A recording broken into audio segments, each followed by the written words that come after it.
Retro Now. Hi, this is Emily Swallow, the Armorer in The Mandalorian. You're listening to Dennis and Jay on Podcast Stardust. This is the way.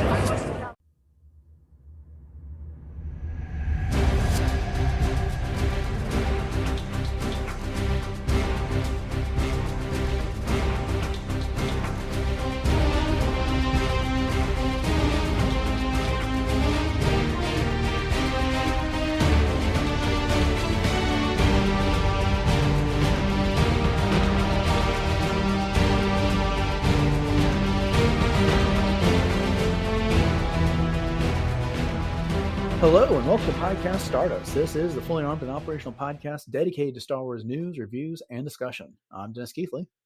And I'm Jay Krebs.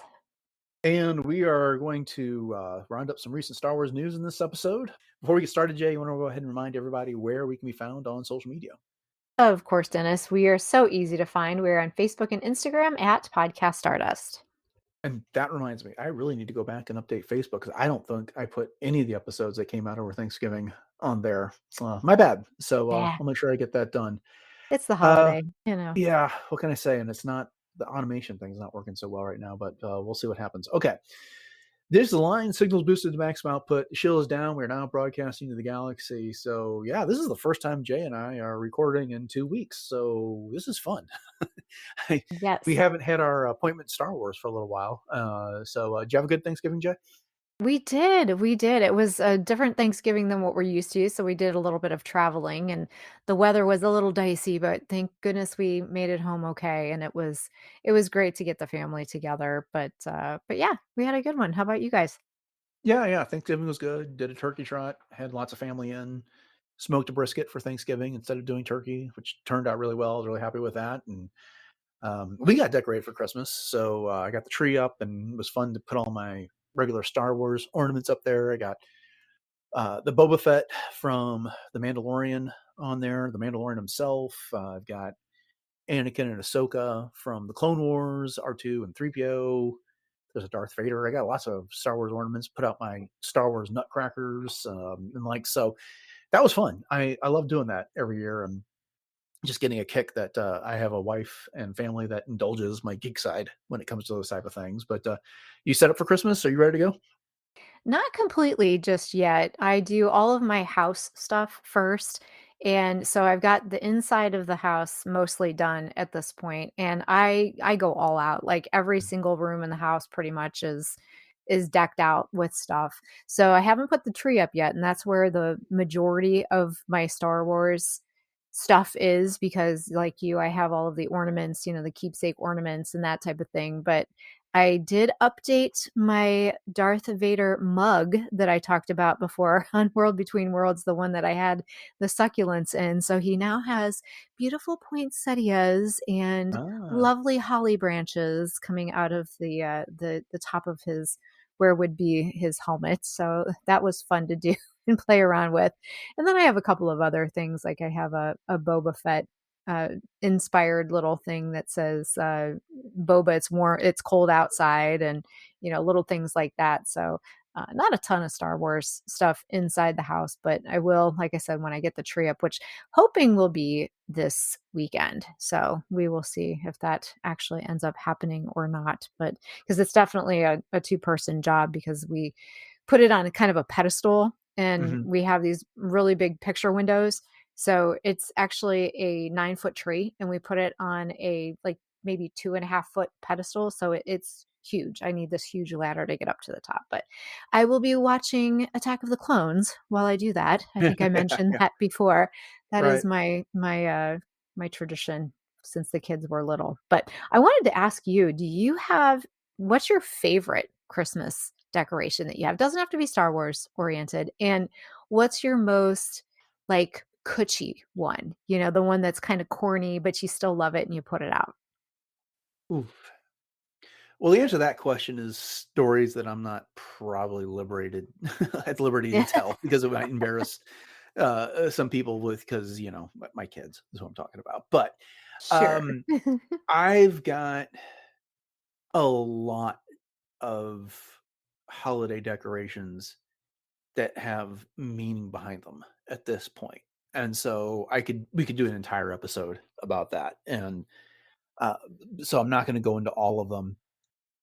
I mentioned the Star Wars Nutcrackers, and I absolutely love those. I can't remember how many years ago it was that we got them, but the boys were just really interested in the Nutcrackers we got, and of course they were interested in Star Wars, and so I went out and I found these Star Wars Nutcrackers online, and I love having them out on display. But when it comes to other ornaments, I've started looking for ornaments on various trips and vacations, and so there were a couple I brought back from when we went to the Mediterranean a couple of years ago that are on the tree now. That was just it's just fun looking at them and remembering that trip. And then there's just some others like the Anakin and Ahsoka that I'm talking about. We got those so many years ago when the boys were little and they were Anakin and Ahsoka were the heroes that they looked up to at the time. And Mm-hmm. Anakin's lightsaber the blade is snapped off, but we still put them on the tree, and that's fantastic. But yeah, I mean, I could go through so many ornaments that are on my tree and tell you a story behind them. But like I said, that would be like 30 or 40 minutes later before, and I would not sure I'd be done. But how about you? Oh, I want to say I love that. And Mm. I really do treasure those kinds of memories. I mean, that's what the holidays are all about and evoking some of those memories. We actually, speaking of ornaments, just got one. They're lovebirds from Sitka, Alaska. So that reminds Mm. me, I actually have it hanging on the hutch right now. So I have to remember to take it off my hutch and put it on on the tree. But yeah, those things that the kids made when they were little, I still Mhm. have a pasta wreath that I put up every year that one of my kids made, but my favorite one that was given to me, I guess you could say, or made, was when my oldest, who is now 26, was in uh, grade school. I think he might have even been in preschool at the time. I bet it was preschool. And he did this painting, this little finger painting, and when he brought it home, it was on one of those big tear off sheets, that you get, like those big pads that they had on easels when the kids were little. And I looked at it and I said, "Oh, you did Santa." And he was like, "Yeah, yeah, yeah, yeah, yeah." Nobody, Dennis, let me just tell you, no one else sees the Santa in this but me. And I Yeah. sent you a picture of it earlier. And I even when I put it up the other day, I said to my husband, I said, "You still don't see the Santa, do you?" He goes, "Nope." And I said, "All right, here's his eye. Here's this. Here's that. This is where you're looking. This is what I'm doing." Nope, still don't see it. So I love the fact that I'm like the only person that actually sees the Santa, but that's what makes it so special, I think. It's very abstract, but now It that is. you've told me what that picture is, I can kind of see it. Can you Uh, see it? He's kind of yeah. bending down, the big black spot is his eyeball, Yep. and he's Yep. looking down. Oh my gosh, see, you're like Mhm. the only. That's because we have great minds, think alike kind of thing, right? I mean, we're always on the same wavelength, but oh my gosh, I love the fact that you can actually see that. But my most kitschy decoration is, and this goes all the way back to a former time, I guess you could say, when we were all bowling. My kids bowled all the way up through high school and everything like that. It's this Santa Claus, and he's got his sleeves rolled up and his muscles showing, and he's bowling. And one of the reindeer is keeping score at those old fashioned Yeah. scorekeeper console kinds of things. But what's so fun about it is that whenever you, like, I can tap it and it'll make this crashing sound, almost like glass breaking, but it's supposed to be the pins that are made out of, like ornament glass that are shattering because Santa just got a strike. And it lights Mhm. up, and the bowling alley is actually a mirror. And it's so much fun. And what's so funny is that sometimes as you're walking past it, if you make enough vibration on the floor, you'll hear this.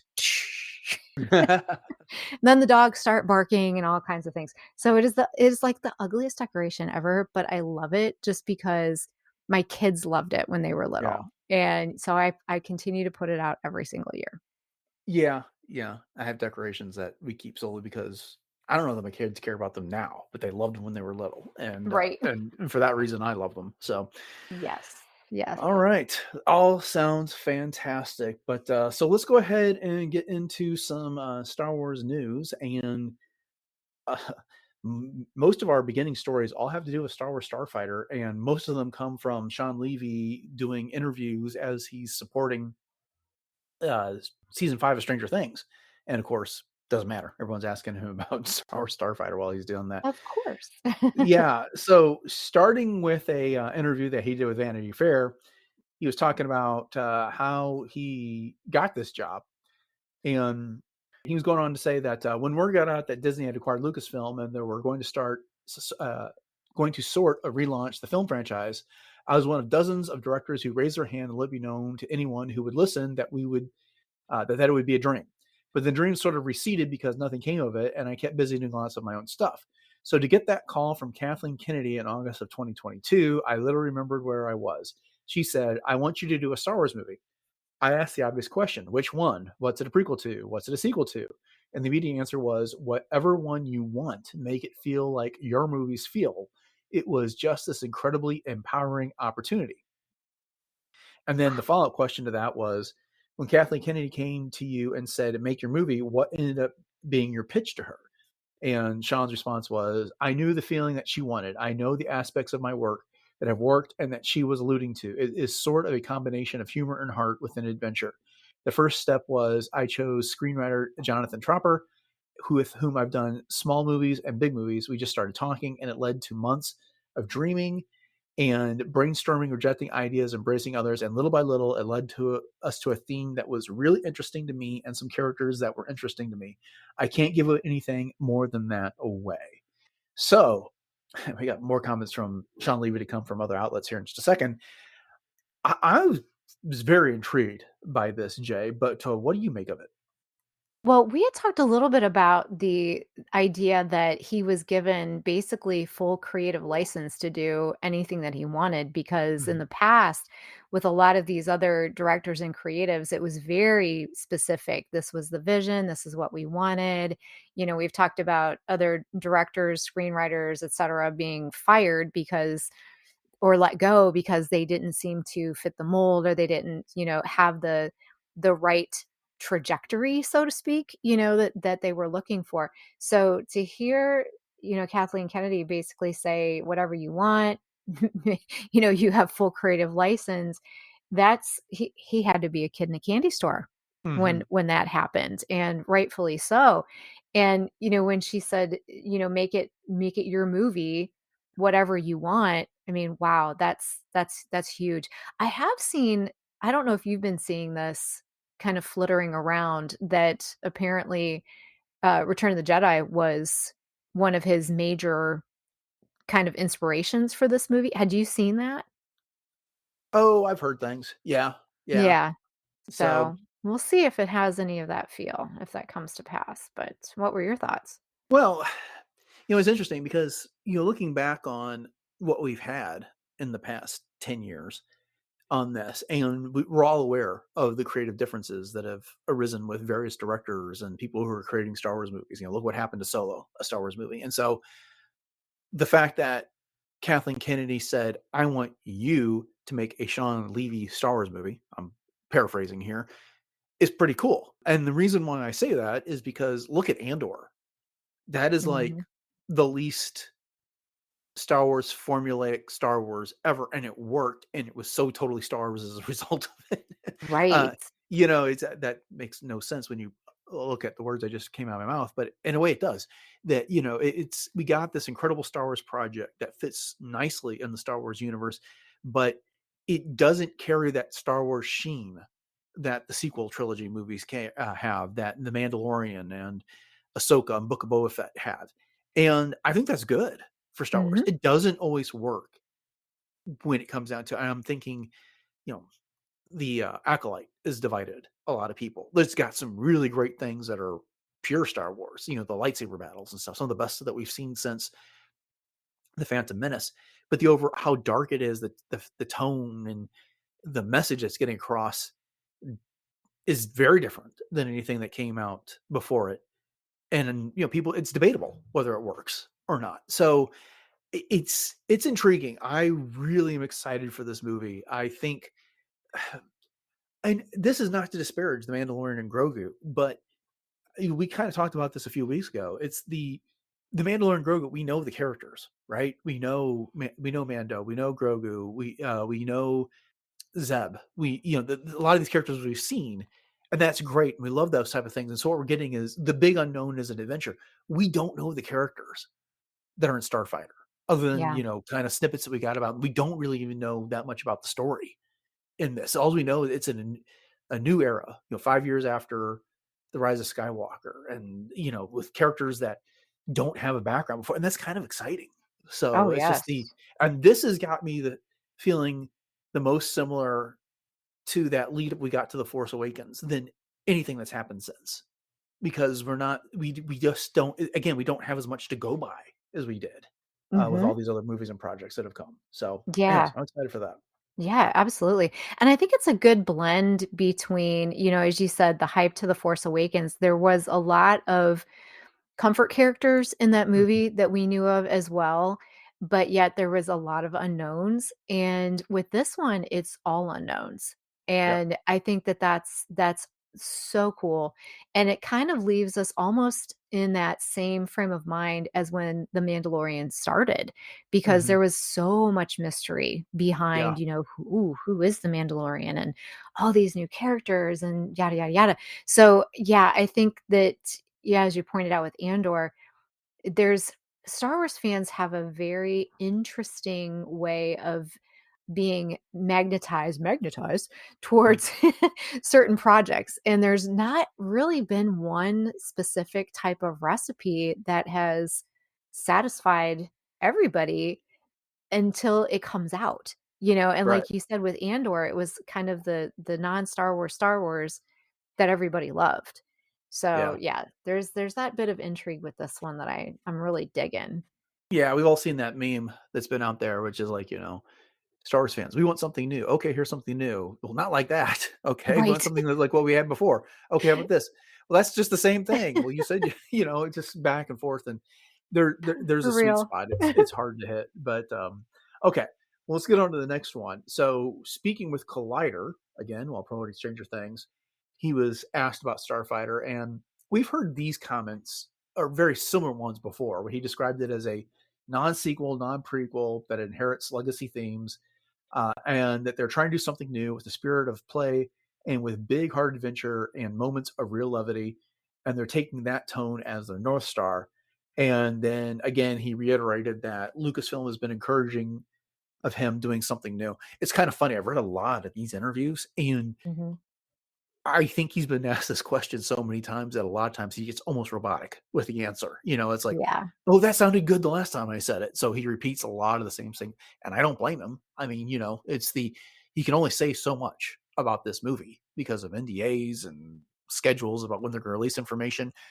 But yeah, I mean, I don't like I said, I feel like we've seen comments very similar to this before, Yes. Mhm. but again, just promoting the newness of everything, but trying to invoke that spirit of the old George Lucas movies seems pretty cool. Oh, yeah, absolutely, and I think that there's that sense of nostalgia too that just everyone, I don't care what generation of Star Wars fan you are, really appreciates. Oh yeah, definitely. But this third story that I took some notes from is perhaps the most interesting one to me. So on a recent episode of On Film with Kevin McCarthy, he was talking about this, and he said on Starfighter we had a whole different idea for something in the third act, and then things didn't align and I was forced to come up with a new idea. And I'm literally right now shooting that section of the movie. And every day I'm grateful that the way I was supposed to do it didn't work out, because the new idea that it forced me to explore is so much better than the original idea would have been. And so let's pause right there because these are the comments that we'll can talk about in a second. That's fascinating that Mhm. whatever he had in mind for the third act wasn't going to work. And so it made him come up with something different. And what they came up with in the moment ends up being something he's more excited about there. What do you think? Well, what I really appreciate about that statement is the fact that it's obvious that Shawn Levy is not one of those kind of people that from a creative aspect is like, "Nope, this is what I wanted to do. I'm gonna make this work." I don't care what it takes. This was the story. He's willing to let it evolve, and he's willing to, go back to the drawing board if he has to and say, okay, well, this isn't working. Let's try something different. And the fact that he said that he's grateful for those types of things. Mm-hmm. I love that, because sometimes, mistakes are the best way to learn from something. And so maybe that's part of where he's at in this process right now, and just saying, wow, that was a okay idea. Glad that didn't work out, because this one's even better. And just the fact that he's willing to do that. I dig that. Yeah. Here's the other thing that stands out to me about this. This is not the first time that something wasn't working on a Star Wars movie. And what ended up happening? In Rogue One, Yep. they bring in Tony Gilroy to do rewrites, and they redo like 40% of the movies. In Solo, Kathleen Kennedy and company were not getting along with Lord and Miller, so they bring in Ron Howard and they redo like almost even more of the movie there. But Mhm. in this situation, it doesn't sound like it's a creative difference with Kathleen Kennedy and Lucasfilm here. It is just this isn't working. What we were Right. trying to do is not working. And so rather than figuring that out later, they figured it out earlier, and they're taking that step to fix it now. And Right. there, so that's kind of exciting. I like that idea where we're not. Look, I think Rogue One is one of the best Star Wars movies out there, and so it benefited from whatever they ended up doing there. But Mhm. Solo, I like an awful lot. It's not my top 4 or 5 Star Wars movies out there, but I don't know. I mean, I trust them that it's just whatever it was come up with was just not doing it. So the change needed to be made. But then again, Lord and Miller have done other things that I'm really fond of. So who knows? Oh, sure. And yeah, and what I'm getting at too is the fact that he's willing to do this before and not be rigid to the Yeah. point where somebody else has to step in to quote unquote fix it. He's willing to say, all right, yeah, this doesn't feel right. This doesn't seem right. This isn't going to work later on. This doesn't fit. So let's address it now. Yeah. Indeed. Yep. The other comment to take away from that interview was he was talking about shooting and the process of making this movie. And he said, the first few weeks of shooting, it felt like this oppressive sort of cloud over me because every day they would come to me. It's 100 questions a day. And especially Starfighter, it's not a sequel, it's not a prequel, it's not legacy characters. And it's not in a period of time in the galaxy that's ever been explored. What this means is that we are inventing everything in the movie, and the desire to make design choices, character choices, planet choices, costume choices, droid choices, alien choices, all of it needs to feel Star Warsy. Okay. That's a repetition of some of the stuff we've already talked about, but there's a few other new things there. What stands out to you? Well, just the fact that he's so willing to just make sure that it is Star Wars. Yeah. That, even though these are new things and that they're exploring new things, that there's this desire to make sure that everything still remains true to the original aesthetic and that original Star Wars design and feel. So again, hats off to Shawn Levy for that. And I mean, it's honestly, it's not the first time that he's kind of had to use somebody else's vision, if you will, because Stranger Things was created by the Duffer Brothers. And so that is their vision, but he had to create all of these new things as well. And let me just tell you, I am a big Stranger Things fan, and I'm halfway through season 5, chef's kiss. So, this is not his first rodeo when it Right. comes to someone else's creative vision. You know what I mean?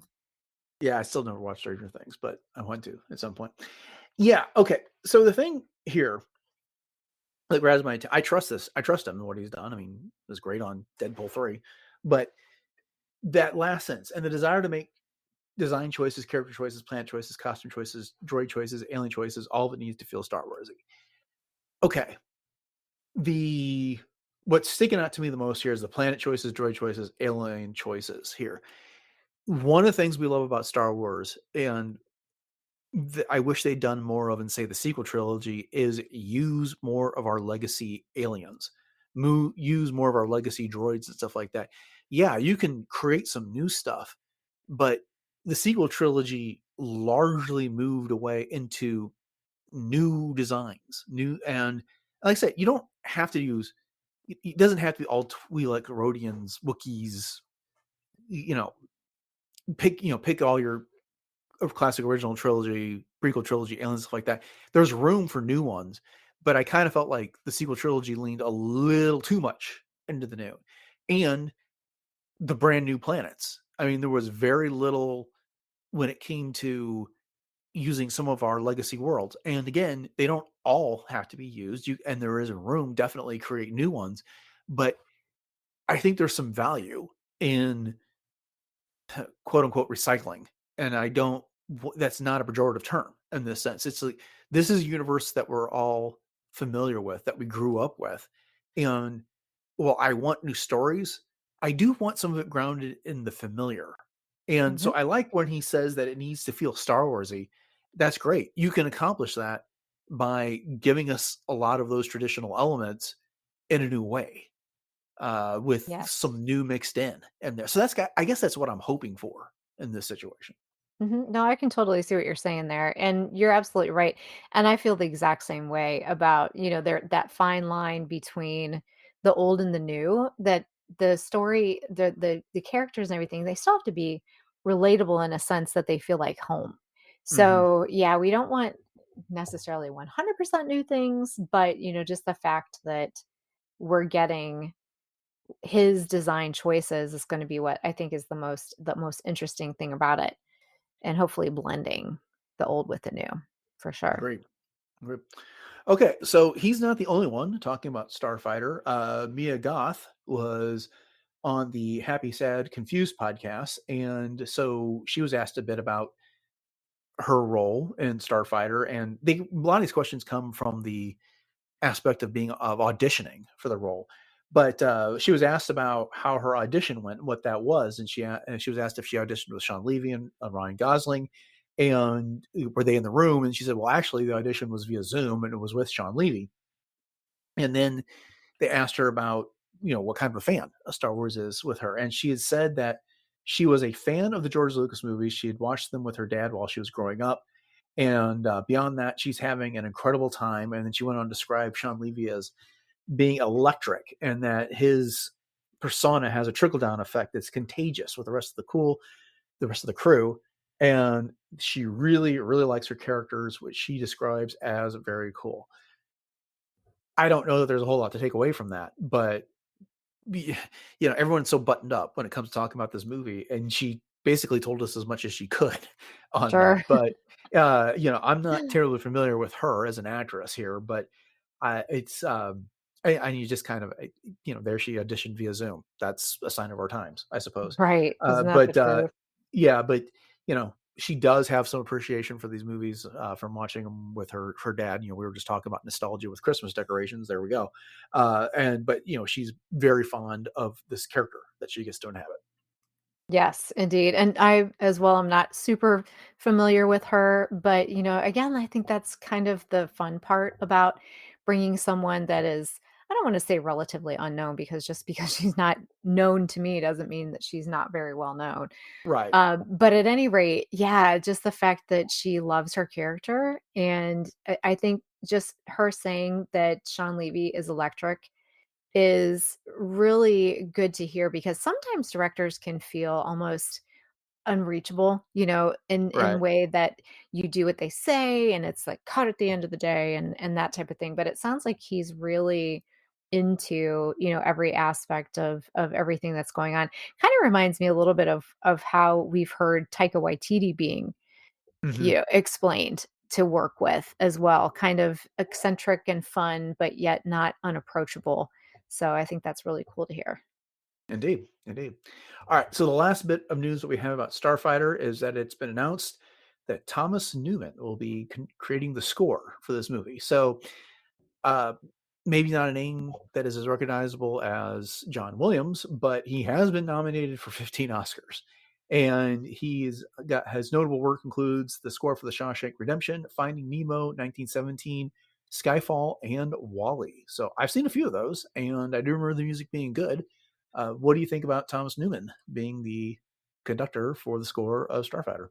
Oh my gosh, as soon as I saw his name, I was like, "Shawshank Redemption," one of my favorite movies that's not Star Wars of all time, so that made me so happy. He also did Meet Joe Black, which I think you've said you have not seen that movie before. It has Brad No, Pitt. I have seen it, Oh, and you have seen it? you wanna Didn't know like why I saw it? it? Yeah? Because that's how you got to see the Phantom Menace trailer. Oh, that's right, that's we have talked about this. Yes, which I That's was not right. particularly a fan of the movie, but I stuck around to see the trailer both before and after Meet Joe Black. That's right, I remember that story now, but, at any rate, I love that movie, Yeah. and so but I Shawshank Redemption, and of course, Finding Nemo, I mean, come on, those are amazing, so yay, very excited about this. Yeah, Wall-E, that's got a great score as well, Yeah, but heck yeah. 15 Oscar nominations, though. This man is due for a win, I so didn't realize come he on. had that many, quite Yeah. honestly. I didn't know either until I looked him up on IMDb, but Mhm. I found. Alright, Nice. so one last story. I don't know if this is really news, but everyone is reporting it as news. We talked about this before, and of course, we know that The Mandalorian and Grogu are coming out on May 22nd, and in conjunction with that, they're going to be updating the Smuggler's Run attractions in Galaxy's Edge at both Walt Disney World and Disneyland on the exact same day. But because both the parks on their social media feeds put out schedules for all the things that are coming next year, everyone's reporting this like we just found out. Hmm, So we're talking about it just because everyone else is on there. We've known ever since right. that they were going to do this, but at any rate, yeah, we've talked about it before, and I'm excited for an update. I don't know when I'll ever get to experience it, but uh, maybe Star Wars Celebration 2027 in LA. I can skip down to Disneyland and go check it out. I don't know. We'll find out. But Yeah. at any rate, it's there we are, and I'm looking forward to that. I like that attraction. I know there are some that think it could have been more than what it is, and I can get it. I mean, there's not as much to do if you're not a pilot. If you're a gunner, you're just kind of hitting the same button over and over and over again. If you're an engineer, you have even less to do. You and I got to do that attraction together. We were the pilots. We had a fantastic time Oh my doing gosh, it. that was hilarious. So yeah, but they've described the update to this ride as giving everybody else in the cockpit more things to do. So I'm eager to check that out. Oh, yeah, and I think that's probably going to be my only opportunity to do so is Star Wars Celebration in 2027 because I know I'm not gonna get out there between now and then, which is fine. So we'll have to just make sure that those who do, we get the full update from them, and, you never know, you might get out there before me. Well, I hope you do.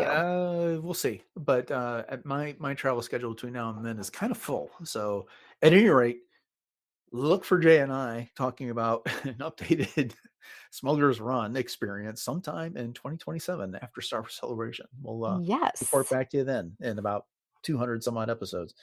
Okay. Well, that brings us to the end of this week's news. Thank you all for joining us here on Podcast Stardust as we went through it. We hope you've enjoyed the discussion. And if so, and you haven't done so already, please consider subscribing to the podcast on your podcatcher of choice. We appreciate your ratings and reviews. Those do help the show grow, and we're always looking for those opportunities. If you want to find the entire back catalog of the show, you can head over to retrozapp.com where all previous 973 episodes can be found. Jay, you want to go ahead and remind everybody what our social media contacts are and where else they can find us online? Sure thing, Dennis. We are very easily found on Facebook and Instagram at Podcast Stardust. And we do have some Pinterest boards that we maintain. I've got a few new things to put up there, especially now that we're getting into the holiday season. So you have to check those boards out.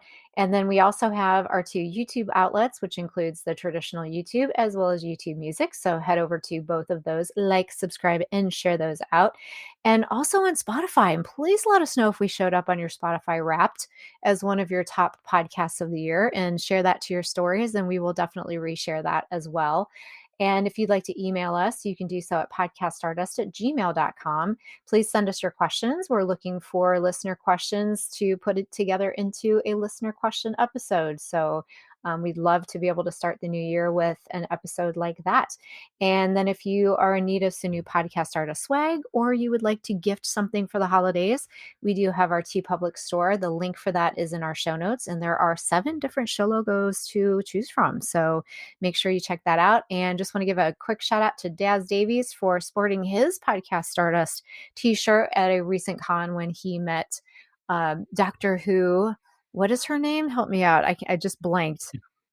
Yeah, the I don't watch actress. Doctor Who, so that's kind of a... Well, yeah, it was joked that we need to do a Doctor Who podcast now. But at any rate, thanks, Daz, for sporting that. So if anybody else wants to pick one of those up, once again, hit up that link in our show notes. Yeah, it was Mary Purdue who made the joke about Podcast Stardust. Yes. Doctor Who series. So I guess I'd have to start watching, but right. Same. Okay. Upcoming on the show on Monday, we are wrapping up our coverage of Volume 3 of Star Wars Visions. And then on Wednesday, we have an early edition of World Between Worlds, where Jay is going to share some last-minute Star Wars gift ideas for the holiday season. So with that, thanks for listening to episode 974 of Podcast Stardust, everyone. Have a fantastic weekend. And until next time, may the Force be with you.